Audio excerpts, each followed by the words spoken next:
మత్తయి సువార్త 6వ అధ్యాయము 12వ వచనం నుండి ఇవాళ 13వ వచనం దగ్గరికి వెళుతున్నాం. మా రుణస్థులను మేము క్షమించి ఉన్న ప్రకారము మా రుణములను క్షమించుము, మమ్మును శోధనలోనికి తేక దుష్టు నుండి తప్పించుము. మా రుణస్థులను మేము క్షమించి ఉన్న ప్రకారం మా రుణములను క్షమించు అనేది పశ్చాత్తాప ప్రార్థన అయితే, 13వ వచనం శుద్ధీకరణ గురించిన విన్నపం అని ఒక భక్తుడు అభిప్రాయపడతాడు. కెనెత్ వెస్ట్ అనేటువంటి ఆయన ఏమంటాడంటే, మేము శోధించబడినట్లు మమ్మల్ని కీడు దగ్గర ఒంటరిగా విడిచిపెట్టొద్దు. అటువంటి ఒంటరితనం పాపం చేసేటట్టు మమ్మల్ని శోధించవచ్చు. ఇటువంటి ప్రమాదకర స్థితి నుండి మమ్మల్ని తప్పించు ప్రభువా అని అడుగుతున్నాడు అంటాడు. నిజమే కదా? మమ్మల్ని శోధనలో నుండి తప్పించు అనే మాటకున్న అర్థం, మళ్ళీ మేము అటువంటి ప్రలోభాలకు, మళ్ళీ మేము అటువంటి ఆకర్షణలకు, లేదా మళ్ళీ మేము అటువంటి ఆవేశానికి, లేదా మళ్ళీ మేము అటువంటి అతిక్రమానికి, లేక మేము మళ్ళీ అటువంటి ఘోరమైనటువంటి దుష్కార్యానికి పాల్పడే పరిస్థితులు ఏర్పడనివ్వద్దు. మమ్మల్ని ఒంటరిగా విడిచిపెట్టద్దు. దయచేసి మమ్మలను ఆ పరిస్థితుల నుంచి తప్పించు అనేటువంటి నివేదన ఈ వచనంలో కనపడుతుంది. మనం దారి తప్పి పతనమయ్యే ప్రమాదకరమైనటువంటి పరిస్థితుల్లో ఎప్పుడూ ఉంటాం. ఎప్పుడూ మనం సురక్షితమైనటువంటి పరిస్థితుల్లో ఉండం. ఈ లోకంలో ఉన్నంత కాలం ఎప్పుడూ కూడా మనం ప్రమాదకరమైన పరిస్థితుల్లోనే ఉంటాం. ఎప్పుడూ కూడా పాపం మనల్ని వెంటాడుతూనే ఉంటుంది. ఆదికాండము 4వ అధ్యాయంలో పాపము వాకిట ఉన్నది అని చదువుతాం. ఇర్మియా గ్రంథం 9వ అధ్యాయంలో మరణము కిటికీల మీదకి ఎక్కుతుంది అని చదువుతాం. 1 పేతురు 5వ అధ్యాయంలో ఎవరిని శోధించుదామా అని అపవాది తిరుగులాడుతున్నాడు అని మనం చదువుతాం. పాపం వాకిటనే వేచి ఉంటది. అపవాది కూడా నిన్ను ఏదో ఒక రకంగా పట్టుకోవడానికి ప్రయత్నం చేస్తూనే ఉంటాడు. పాపము, మరణము, సాతానుడు 3 మనల్ని వెంబడిస్తూనే ఉంటాయి. ఎంతవరకు అయితే దేవుని కాపుదల మనకు ఉంటుందో, ఎంతవరకు అయితే దేవుని కబంధ హస్తాల క్రింద మనం సురక్షితంగా ఉంటామో, ఈ 3 నుండి కూడా మనం తప్పించుకోగలుగుతాం. ఎప్పుడైతే దేవుని చేతులు దాటి, దేవుని ఆజ్ఞలు ధిక్కరించి, దేవుని ప్రేమను తిరస్కరించి, దేవుని కాపుదలగా ఉన్నటువంటి హస్తాలకు గాయం చేసి మనం బయటికి వెళ్ళిపోతాము, దేవుని విస్మరిస్తామో, అప్పుడు ఖచ్చితంగా పాపంలో పడిపోతాం. కాబట్టి ఇక్కడ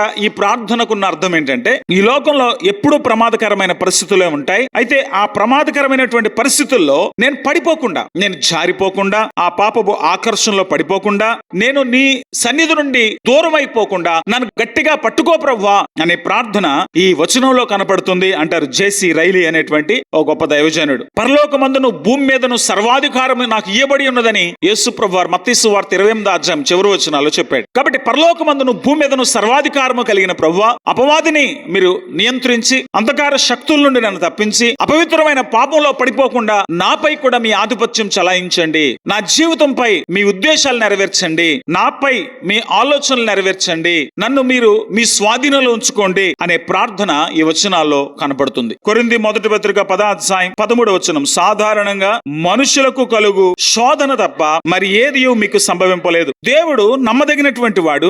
శోధనలో నుంచి మనల్ని ఖచ్చితంగా తప్పిస్తాడు. కాబట్టి సాధారణంగా మనుషులకు కలిగేటువంటి శోధనలు తప్ప మరి ఏవి మనకు సంభవించలేదు అని చెప్పాడు. 1 కొరింథీ పత్రిక 10వ అధ్యాయం 12వ వచనంలో ఏమని రాస్తున్నాడు చూడండి. తాను నిలుచున్నానని తలంచుకుని ప్రతివాడు పడకుండానట్లు జాగ్రత్తగా చూసుకోవాలి. ప్రతి వ్యక్తి కూడా తాను పతనం అవ్వకుండా జాగ్రత్త వహించాలి. ఈ ఆలోచన గనక మనకుంటే, నేను పడిపోకుండా జాగ్రత్త పడాలి అనుకుంటే, జాగ్రత్త పరచగలిగిన దేవునికి అప్పగించుకోవాలి. దేవుడు నమ్మదగిన వాడు కదా, ఆయన నన్ను తప్పిపోనివ్వడు కదా అనేటువంటి విశ్వాసముతో దేవుని పైన ఆధారపడాలి. అందుకే ఈ వచనానికి జేఆర్ మిల్లర్ అనేటువంటి ఆయన ఇలా సూత్రీకరిస్తారు. ప్రతి ఉదయమున దేవుని చేతిలో మన చేతులు పెట్టి ఆ దినమంతా మనల్ని నడిపించమని మనం దేవుణ్ణి అర్థించాలి. ఎందుకంటే ఒక రోజులో ఏం జరగబోతుందో మనకు తెలియదు. ఒక రోజులో ఏం జరగబోతుందో ఎవరికీ తెలియదు. పొద్దున్న లేచిన తర్వాత ఎన్నో ఆలోచనలతో మనం బయటికి పనికి వెళ్తాం.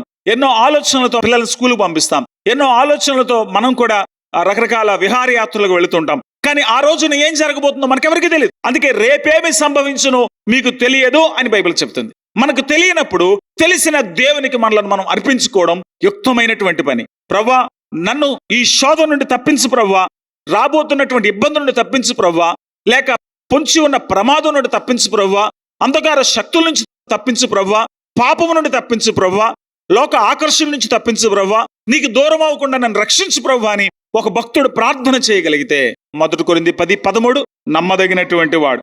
ఆయన నమ్మదగినటువంటి వాడు ఖచ్చితంగా మనలను అటువంటి పరిస్థితుల నుండి ఆయన విడిపిస్తాడు. అందుకే ఈ భక్తుడు అంటున్నాడు, ప్రతి ఉదయమున నన్ను నడిపించు ప్రభువా, నాకు సహాయం చేయ ప్రభువా, నీ చేతుల్లో నన్ను భద్రపరచు ప్రభువా అని ప్రతి భక్తుడు ప్రార్థన చేయాలి. ఆ రోజున ఎటువంటి పరిస్థితులు సంభవిస్తాయో మనకు తెలియదు. ఘోరమైన శోధనల నుండి తప్పింపబడాలంటే దేవునికి మనం అప్పగించుకోవాలి. దేవుని పాదాల చెంత ప్రాధేయపడాలి. ఆ దేవుని చిత్తం చేయడం వలన దేవుని కొరకు నమ్మకంగా నిలవలేని పరిస్థితులలో మనం ఎక్కడైనా దేవుని విడిచిపెట్టేస్తామేమో, లేక అటువంటి పరిస్థితుల్లో దేవుని సహాయం వలన, దేవుని కృప వలన మనం ఆ పరిస్థితి నుంచి దాటిపోగలుగుతాం. ప్రతిరోజు ఈ ప్రార్థన చేయడం అనివార్యం. అనుదిన జీవితంలో ఎదురయ్యే శోధనల నుండి, సమస్యల నుండి తప్పించి అందులో నుండి నన్ను విడిపించు ప్రభువా అని చేసేటువంటి ప్రార్థన ఎంతో తెలివైనటువంటి ప్రార్థన.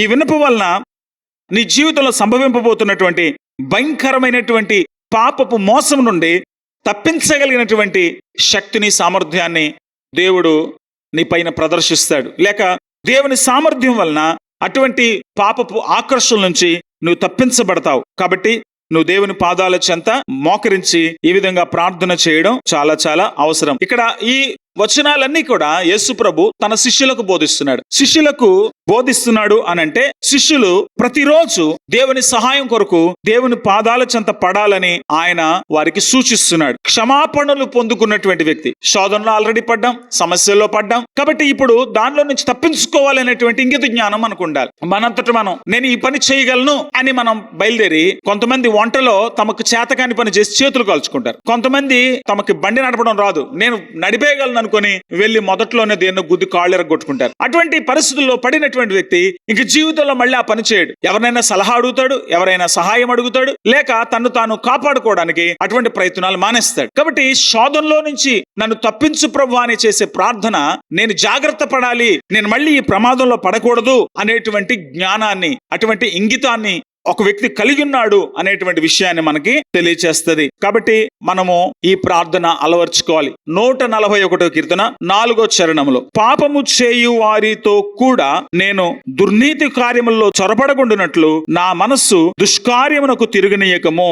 వారి రుచిగల పదార్థములు నేను తినకయుందునుగాక. ఎక్కడికో పార్టీలకు పిలుస్తారు, వెళ్తాం, ఆ ఫుడ్ తో పాటు మందు వస్తుంది, మందుతో పాటు అక్కడ వెకిలి డాన్సులు వస్తాయి, లేకపోతే ఈ మూడు కాకుండా అక్కడ సందడి సంబరాలు చేసుకుంటూ ఒకవేళ మనము నీతి తప్పొచ్చు. కాబట్టి ఈ కీర్తనకారుడు ఎట్లా ప్రార్థన చేస్తున్నాడంటే, ప్రభువా పాపం చేయు వారితో కూడా దుర్నీతి కార్యముల్లో చొరబడకుండా నా మనస్సుని నువ్వు తప్పించు. 1 కొరింథీ 15వ అధ్యాయంలో మనం చదువుతాం, దుష్ట సాంగత్యము మంచి నడవడిని చెరుపును. నాకు అందరూ చెడ్డ స్నేహితులే ఉన్నారండి, నాకు బయట వాళ్ళే చాలా మంది ఫ్రెండ్స్ ఉన్నారు బ్రదర్, కానీ నేను ఎప్పుడు తప్పు చేయను అని ఒక్కడ ఎవడని అంటుంటే వాడు మనల్ని మోసం చేస్తున్నాడు. తాగుబోతులతో ఉన్నవాడు తాకుండా ఉన్నాడు అనే మాట నమ్మడం అసాధ్యం. ఒక మనుషుడు అబద్ధికుడు కానీ దేవుడు ఎప్పుడు సత్యవంతుడే అవుతాడు అని బైబిల్ స్పష్టంగా చెప్తుంది. దేవుడు సత్యవంతుడే, దేవుడు మాటలు సత్యమైనవి. దుష్ట సాంగత్యము మంచి నడవడిని చెరుపునని చాలా స్పష్టంగా బైబిల్ చెప్పిన తర్వాత దుష్టులతో స్నేహం చేసి నేను పరిశుద్ధంగా ఉన్నానని చెప్పడం చాలా అమాయకత్వం అవుతుంది. లోకముతో జీవించేవాడు దేవునికి శత్రువు అవుతాడు. లోకంతో, లోకస్తులతో నువ్వు తిరుగుతూ తాగుతూ వాళ్ళతో పార్టీలు ఎంజాయ్ చేస్తూ నువ్వు ప్రభు సన్నిధిలో కూర్చొని నేను పవిత్రంగా ఉన్నాను అని అనుకోవడం అపోహ మాత్రమే అవుతుంది. ఖచ్చితంగా లోకంతో జీవించేటప్పుడు నువ్వు దేవునికి శత్రువు అవుతావు. ఎవడు ఈ లోకంతో స్నేహం చేయకూడనో వాడు దేవునికి శత్రువగును. యాకోబు 4వ అధ్యాయం. సో లోకంతో స్నేహం మనల్ని చెడగొడుతుంది, దేవునికి విరోధులుగా మనలను తయారు చేస్తుంది. కాబట్టి అటువంటి ఉచ్చులో పడిపోకుండా దేవుని వాక్యంలో చెప్పినట్టు దుష్టుల ఆలోచన చెప్పున నడువక, పాపుల మార్గమును నిలువక, అపహాసకులు కూర్చుండు చోటను కూర్చుండగా యెహోవా ధర్మశాస్త్రమును ఆనందిస్తూ దివారాత్రములు దాన్ని ధ్యానించువాడు మాత్రమే ధన్యుడు. ఇది కుదరదు చాలా మందికి. అరే ఈ లోకంలో ఉంటున్నాం, లోకం నుండి వేరైపోమంటారా? అందరికీ వేరైపోయి ఒక ఋషిలా మారిపోమంటారా? అలాగా హిమాలయాలపై వెళ్ళిపోయిన సన్యాసిలాగా మారిపోమంటారా? అందరికీ వేరైపోయి ఎలా బ్రతుకుతాం బ్రదర్? పాస్టర్ గారు మీరు బాగానే చెప్తారండి, లోకంలో అది సాధ్యం కాదని మీరు నా నోరు మూయించొచ్చు, నాకు చెప్పొచ్చు, అటువంటి ప్రసంగాలు చేయకుండా నన్ను ఆపొచ్చు, కానీ దేవుని సన్నిధిలోకి వెళితే దేవుని తట్టుకోలేదు. అపవిత్రతకు ఆయన సన్నిధిలో కొంచెం కూడా స్థానం లేదు. చాలా మంది అనుకుంటారు ఈ లోకంలో దేవుడు నాకు జీవితం ఇచ్చాడు, ఒక రోజు నన్ను పరలోకంలో చేర్చుకుంటాడులే, అక్కడికి వెళ్ళేసరికి నేను పవిత్రంగా ఉంటానులే అని అనుకుంటారు. లేదు, ఈ దేహముతో జరిగించిన వాటి ఫలం మనం ప్రతివాడు పొందినట్లు 2 కొరింథీ 5:10 మనం దేవునికి లెక్క చెప్పుకోవాలి. నువ్వు అనుభవిస్తున్నటువంటి నీ శరీరం నీది కాదు, నువ్వు అనుభవిస్తున్నటువంటి ఐశ్వర్యం నీది కాదు, కుటుంబం నీది కాదు, స్నేహితులు నీవారు కాదు, ఇవన్నీ దేవుడివే. దేవుని ఆస్తిని మనం అనుభవిస్తున్నాం. ఈ దేహము దేవుని వల్ల మీకు అనుగ్రహింపబడి మీలోనున్న పరిశుద్ధాత్మకు ఆలయమై ఉన్నదని మీరు ఎరుగరా? కనుక ఈ దేహముతో దేవునిని మహిమపరచాలి. కానీ ఈ లోకంలో ఉండేటువంటి స్నేహాలు, మాయోపాయమైనటువంటి మాటలు, లేక లాలన మాటలు, ఇచ్చకపు మాటలు, వలపు మాటలు మనల్ని ఖచ్చితంగా దారి తప్పిస్తాయి అని సామెతల గ్రంథం 5-6 అధ్యాయాల్లో మనం చదువుతున్నాం. కాబట్టి మనం ఎంతగా లోకానికి వేరుగా ఉంటే అంతగా దేవునికి సంతోషం కలుగు చేయగలుగుతాం. ఎంతగా లోకంతో స్నేహంలో ఉంటే అంతగా దేవుని నుంచి వైదొలిగిపోయేటువంటి ప్రమాదం ఉంది. అందుకే 2 కొరింథీ పత్రిక 6వ అధ్యాయం చివరి వచనాల్లో చెప్తాడు, వెలుగుకు చీకటితో సంబంధం లేదు, క్రీస్తుకు బెలియాలతో సంబంధం లేదు, దేవుని ఆలయానికి విగ్రహాలతో పొందిక లేదు. మనం దేవుని పిల్లలం, దేవుని పిల్లల్లాగానే బ్రతకాలి, ప్రత్యేకమైన వారిగానే బ్రతకాలి. కానీ తరచుగా ఈ లోకంలో మనం అటువంటి శోధనలో పడిపోయే ప్రమాదం ఉంది. ఇది మంచితనం అనుకుంటాం, ఇది సాధారణమే కదా అనుకుంటాం, లేక ఈ దేశంలో లేక ఈ ఉద్యోగంలో ఉన్నప్పుడు ఇది నాకు తప్పదు అనుకుంటాం. ఖచ్చితంగా మనం తప్పులో జారిపోతాం. దీన్ని అందుకే ఏమన్నారంటే శోధన అన్నారు. శోధన అంటే ఏంటంటే, మంచిగానే ఉన్నావు, నిన్ను మాయ చేసి వలపన్ని నిన్ను దారి తప్పిస్తుంది. యేసు ప్రభువారు ఏ ప్రార్థన నేర్పిస్తున్నారు? మమ్మల్ని శోధనలో నుండి తప్పించు. శోధన, పైరాస్మోస్ అనేటువంటి పదాన్ని బైబిల్లో వాడారు. శోధనలో పడిపోకుండా ఉండాలంటే మనం ఏం చేయాలి అనేది ఈ వచనంలో రాయబడింది. ఏం చేయాలని చెప్తున్నాడు యేసు ప్రభువారు? యేసు ప్రభువారు ప్రార్థన చేయమంటున్నారు.